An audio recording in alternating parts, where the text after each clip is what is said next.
జగనన్న మీద ప్రేమతో తరలి వచ్చిన తెలంగాణ వాసులందరికీ మీ రాజన్న కూతురు, మీ జగనన్న చెల్లెలు మనస్ఫూర్తిగా నమస్కరిస్తోంది.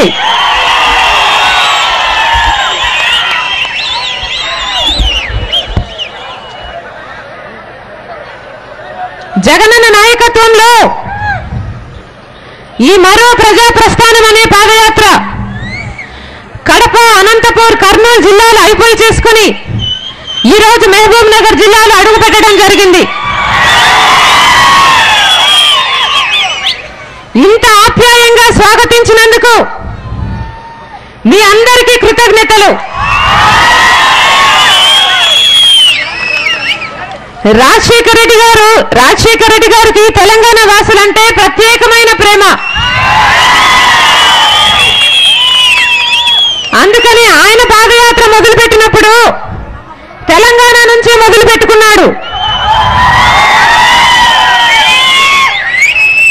అధికారంలోకి వచ్చిన వెంటనే ఉచిత విద్యుత్తు 24 లక్షల మందికి ఫ్రీ కనెక్షన్లు ఉంటే అందులో ఎక్కువ శాతము 15 లక్షల కనెక్షన్లు తెలంగాణకే ఇచ్చాడు. తను ఏ పథకం రూపొందించినా ఆరోగ్యశ్రీ అయితేనేమి, పావుల వడ్డీ అయితేనేమి, 2 రూపాయల కిలో బియ్యం అయితేనేమి తెలంగాణ నుంచే మొదలు పెట్టడం జరిగింది. రాజశేఖర రెడ్డి గారికే కాదు, నాన్నగారికే కాదు, నాన్నగారంటే తెలంగాణ వాసులకు కూడా చాలా ప్రేమ. నాన్నగారు చనిపోయినప్పుడు 660 గుండెలు ఆగిపోయాయి.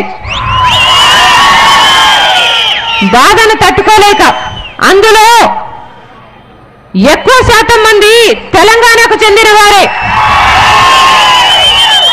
ఈ విషయం చెప్పుకోవడానికి ఈరోజు గర్వంగా ఉంది. తెలంగాణ వాసులంటే జగనన్నకు, రాజన్నకి ప్రాణం. తెలంగాణ వాసులని అభివృద్ధి పరచాలని, వారి వెనుకబాటుతనాన్ని తీసివేయాలని రాజశేఖర రెడ్డి గారి జీవిత ఆశయమైన జలయజ్ఞంలో కూడా తెలంగాణకే పెద్దపీట వేసి పోలవరం ఇలాంటి పెద్ద ప్రాజెక్టులన్నీ ఎన్నో చేసి ఎక్కువ శాతం జలయజ్ఞంలో తెలంగాణకే ప్రాధాన్యత ఇవ్వడం జరిగింది. రాజశేఖర రెడ్డి గారు చనిపోయినప్పుడు తెలంగాణ వాసులు ఎంతో మంది, కొన్ని వందల మంది చనిపోవడం జరిగింది. కానీ వాళ్ళనెవ్వరిని అధికారంలో ఉన్న కాంగ్రెస్ పార్టీ పట్టించుకోవడం జరగలేదు. చనిపోయిన వారంతా కాంగ్రెస్ వారే, వారి కుటుంబాలన్నీ కాంగ్రెస్ కు ఓటేసిన కుటుంబాలే. కానీ ఇప్పటి వరకు కూడా అధికారంలో ఉన్న కాంగ్రెస్ పార్టీ నాయకులు ఒకరంటే ఒకరు కూడా ఆ కుటుంబాలను పట్టించుకున్న పాపాన పోలేదు. రాజశేఖర రెడ్డి గారు ఎంత మహానేతో, ఎంత పెద్ద మనసు ఉన్న నేతో తెలిసి కూడా ఆయనను ఈ కాంగ్రెస్ పార్టీ తీవ్రంగా అవమానిస్తుంది. రాజశేఖర రెడ్డి గారి పేరుని ఈరోజు FIR లో దోషిగా చేర్చింది ఈ కాంగ్రెస్ పార్టీ. రాజశేఖర రెడ్డి గారు అధికారం ఇస్తే, పదవులిస్తే అనుభవిస్తున్న వారు ఇప్పుడున్న రాజ్యసభ మెంబర్లు, మంత్రులు ఎంతో మంది ఉన్నారు. ఏ ఒక్కరికైనా చీమ కుట్టినట్టైనా లేకపోయింది రాజశేఖర రెడ్డి గారి పేరును FIR లో చేరుస్తుంటే. ఆ మనిషి లేడే, ఆ మనిషి చనిపోయాడే, తనకు తాను సమాధానం ఇచ్చుకోలేడే అని కనీస మానవత్వం కూడా లేకుండా రాజశేఖర రెడ్డి గారి పేరును FIR లో చేర్చాడు. చేర్స్తే అధికారంలో ఉన్న కాంగ్రెస్ పార్టీలో రాజశేఖర రెడ్డి గారు ఇచ్చిన మంత్రి పదవులు అనుభవిస్తూ, రాజ్యసభ పదవులు అనుభవిస్తూ ఎంతో మంది వేడుక చూసినట్టు చూశారు తప్ప ఒకరంటే ఒకరు కూడా గొంతెత్తి నిలదీయలేదు. రాజశేఖర రెడ్డి గారిని అభిమానిస్తున్నామని వీళ్ళు కేవలం మాటల్లో చెప్తున్నారు కానీ పెదాలకు మట్టుకే అసలు అభిమానం ఎలా అవుతుంది అని ప్రశ్నిస్తున్నాం.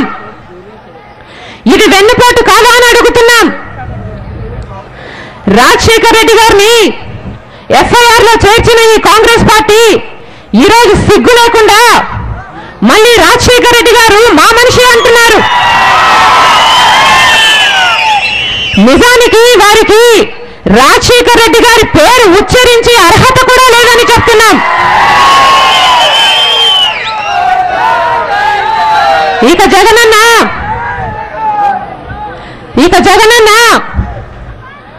నాన్నగారు పోయినప్పుడు అనాథ అయిపోయింది తన ఒక్కడే కాదని, ఈ రాష్ట్ర ప్రజలందరూ కూడా అనాథలైపోయారని,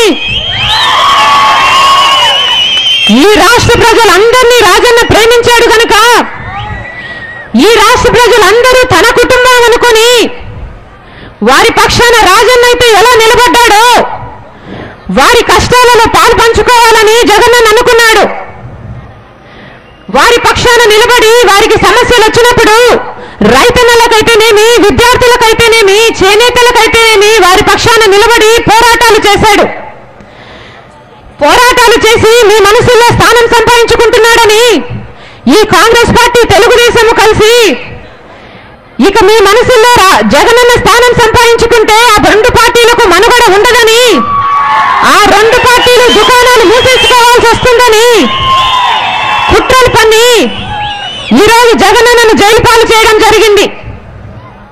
ఏ ఆధారాలు లేకపోయినా అబద్ధపు కేసులు పెట్టి విచారణ అనే పేరుతో సిబిఐని వాడుకొని బెయిల్ కూడా రాకుండా ఈరోజు నీచమైన కుట్ర రాజకీయాలు చేస్తున్నాయి ఈ కాంగ్రెస్ తెలుగుదేశంలో కలిసి. విలువలు, విశ్వసనీయత లేని తెలుగుదేశంతో ఈరోజు కాంగ్రెస్ పార్టీ కలిసిపోయింది. కేవలం వెన్నుపోట్లతో, అబద్ధాలతో పబ్బం గడుపుకునే చంద్రబాబు నాయుడు, కాంగ్రెస్ ఈరోజు కలిసిపోయాయి. చంద్రబాబు నాయుడు గారు పాదయాత్ర అంటూ ఇప్పుడు కొత్త డ్రామాలు చేస్తున్నాడు. పోయిన చోటికల్లా పచ్చి అబద్ధాలు చెప్తూ బహిరంగంగా తను అధికారంలో ఉన్నప్పుడు కరెంటు ఛార్జీలు పెంచలేదు, విద్యుత్ ఛార్జీలను పెంచలేదు, నేను గ్యాస్ ఛార్జీలను పెంచలేదు అని పచ్చి అబద్ధాలు చెప్పుకుంటూ తిరుగుతున్నాడు. పైగా రాజశేఖర్ రెడ్డి గారు బతుకున్నప్పుడు ఈ రాష్ట్రము భ్రష్టు పట్టిందని చెప్తున్నాడు. ఆ మాట వింటే మనసుకు చాలా కష్టం అనిపించింది. అంత మహానేత గురించి ఈయన అంత మాట ఎలా అనగలిగాడు అని. వెంటనే నాన్నగారు అన్న ఒక మాట చంద్రబాబు నాయుడు గారి గురించి వెంటనే గుర్తొచ్చింది. నాన్నగారు అనేవాడు చంద్రబాబు నాయుడు గారికి ఒక శాపం ఉందట.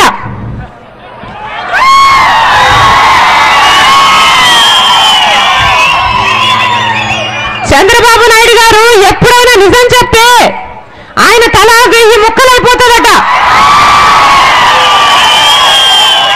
అందుకని ఆయన నిజం చెప్పడు.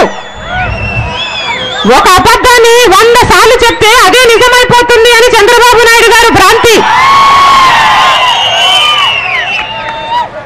అలా అబద్ధాలు చెప్పుకుంటూ రాజశేఖర్ రెడ్డి గారు చేసి వెళ్ళిన పనులన్నీ ఈయనేదో కొత్తగా ఇన్వెంట్ చేసి చేస్తాడన్నట్టుగా చెప్పుకొని తిరుగుతున్నాడు. ఫీజు రీయింబర్స్మెంట్ చేస్తాడట, ఆరోగ్యశ్రీ చేస్తాడట, రుణాలు మాఫీ చేస్తాడట. ఇవన్నీ రాజశేఖర్ రెడ్డి గారు చేసి చూపించేశాడు చంద్రబాబు నాయుడు గారు. ప్రజలు మళ్ళీ అమాయకులని, పిచ్చివాళ్ళని చంద్రబాబు నాయుడు గారి అభిప్రాయం. కానీ వాళ్ళకు బాగా తెలుసు చంద్రబాబు నాయుడు గారికి లేనిది ఒక్క జగనన్నకు, రాజన్నకు మటుకే ఉన్నది మాట మీద నిలబడే నైజమని. ప్రజలకు బాగా తెలుసు ఒక చంద్రబాబు నాయుడు గారికి లేనిది ఒక రాజన్నకు, జగనన్నకు మటుకే ఉన్నది విశ్వసనీయత అని. అందుకని జగనన్న ఈరోజు జైల్లో ఉన్నా కూడా జగనన్న నాయకత్వాన్ని కోరుకుంటున్నారు అంటే ప్రజలు అది జగనన్నకున్న విశ్వసనీయత. ఆయన పార్టీని వదిలేసి, ఆయన నాయకత్వాన్ని వదిలేసి ఈరోజు జగనన్న పార్టీలో చేరుతున్నారు ఆయన ఎమ్మెల్యేలు అంటే అది జగనన్నకున్న విశ్వసనీయత. ఈ కుట్ర రాజకీయాలు ఎంతో కాలం పనిచేయవు.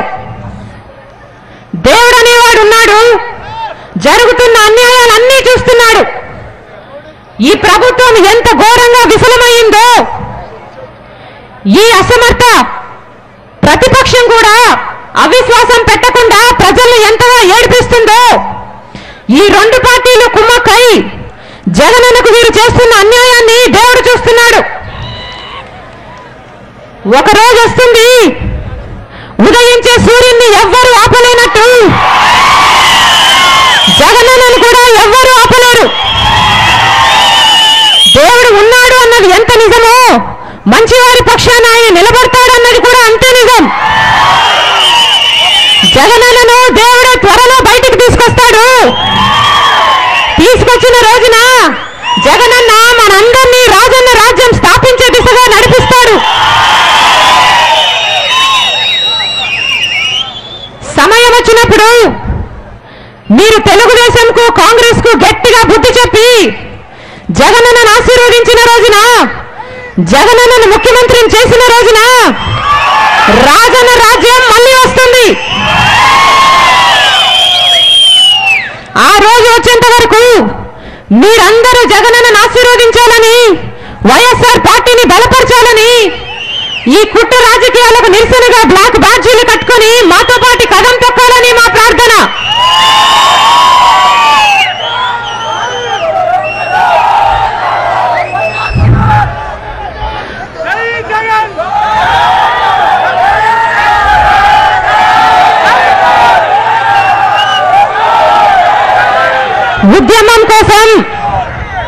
ఉద్యమం కోసం తెలంగాణ బిడ్డలు ఎంతో మంది ప్రాణాలు కోల్పోయారు. వారందరికీ మా సలాం. వారందరూ నా అన్నతమ్ములే. కానీ దేవుడిచ్చిన ప్రాణంతో తెలంగాణ నిలబెడదాం. మీ చెల్లెలిగా, మీ అక్కగా మిమ్మల్ని అందరినీ ఒక మాట అడుగుతున్నా, మీ ప్రాణాలు ఇవ్వద్దండి. మనందరము కలిసి తెలంగాణను బ్రతికించుకుందాం.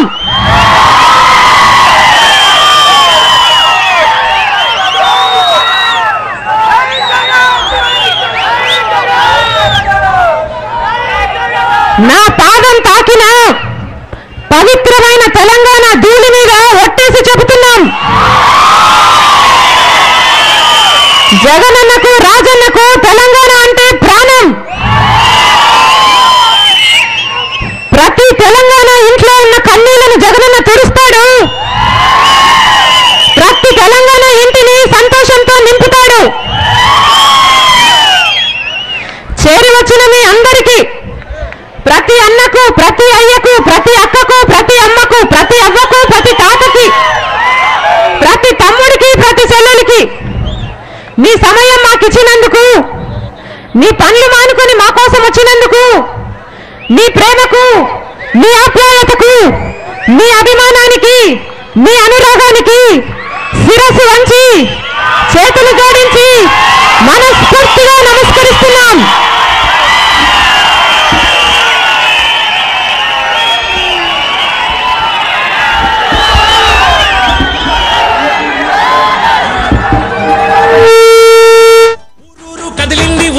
మీద షర్మిలమ్మ పాదయాత్ర ఈరాంగా,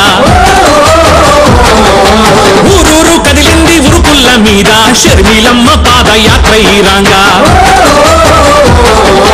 మిట్ట మధ్యాహ్నపు ఎర్ర టెండల్లో కక్ష కట్టిన సూడి గుండాల దాడి, అచ్చము రాజన్న పలకరింపోలే